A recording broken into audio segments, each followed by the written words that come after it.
ජීවිතයේ සමහර කාල තියෙනවා අපිට හැමදේම අවුල් වගේ දැනෙනවා. ඔෆිස් එකේ වැඩ, ඉස්කෝලේ කැම්පස් එකේ දේවල්, රිලේෂන්ෂිප්ස් මේ හැම දෙයකම මොකක් හරි ප්‍රශ්නයක්.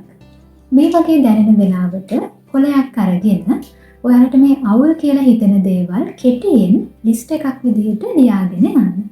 අපි උදාහරණයක් විදිහට කීපයක් ලියලා බලමු. ඔෆිස් එකේ බොස් හැම වෙලේම තරහින් වගේ ඉන්නේ. හැම වෙලේම චුරුචුරු ගාලා වැස්ස. අලුත් ලෙක්චර් එක මතක හිටින්නෙම නැහැ. නැන්දම්ම කැමති ඉක්මනට බබෙක් හදනවට. මූණේ පිම්පල්ස් වැඩි වෙලා. අම්මලා බලන්න සෑහෙන දවසකින් ගියේ නැහැ. මල්ලිට එලෙවල් වලට ලෑස්ති වෙන්න කිව්වට අහන්නෙම නැහැ. දැන් මේ ලිස්ට් එකෙන් ඔයාලගේ පාලනයෙන් තොර දේවල් කපලා දාන්න. අනිත් අය හිතන හැටි, එයාලා හැසිරෙන විදිය අපිට කන්ට්‍රෝල් කරන්න බෑ. ඒවා අපේ පාලනයෙන් තොරයි. සමහර අවස්ථාවල අපිට යම් බලපෑමක් කරන්න පුළුවන්. හැබැයි සම්පූර්ණයෙන් කන්ට්‍රෝල් කරන්න අපිට බෑ. ඒ වගේ ඔයාලගේ පාලනයෙන් තොර දේවල් මේ ලිස්ට් එකෙන් කපලා දාන්න. ඔෆිස් එකේ බොස් කියන්නේ වෙනම පුද්ගලයෙක්. එතකොට බොස්ගේ මූඩ් එකට අපිට කරන්න දෙයක් නැහැ. ඒක අයින් කරන්න. කාලගුණික දේශගුණික දේවල් වලටත් අපිට කන්ට්‍රෝල් එකක් නැහැ. ඒකත් අයින් කරන්න. නැන්දම්ම ඉක්මනට බබෙක් හදනවට කැමති වුණාට ඒකට අපි ලෑස්ති නැත්නම් අපිට ඒකට කරන්න දෙයක් නැහැ. මල්ලිට එලෙවල් වලට ලෑස්ති වෙන්න කිව්වට දැන් පාඩම් කරන නොකරන එක මල්ලිගේ වැඩ. අපිට ඒක බලෙන් කරවන්න බෑ. ඒ නිසා ඒකත් ඔන්න අපි කපලා දානවා.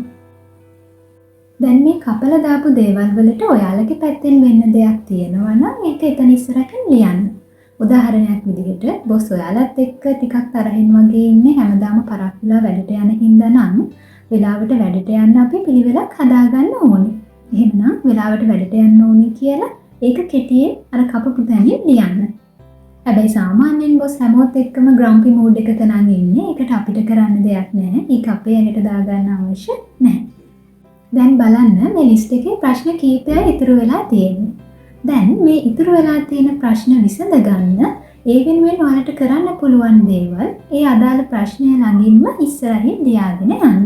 අලුත් ලෙක්චර් එක මතක හිටින්නෙම නැහැ කියන එකට විසඳුම් විදිහට අපිට ෂෝට් නෝට්ස් ගහන්න පුළුවන්.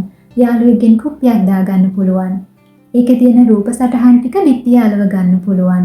මෙන්න මේ වගේ ඉතුරු වෙලා තියෙන ප්‍රශ්න වලට ඔයාලට දෙන්න පුළුවන් විසඳුම් ලියාගෙන යන්න.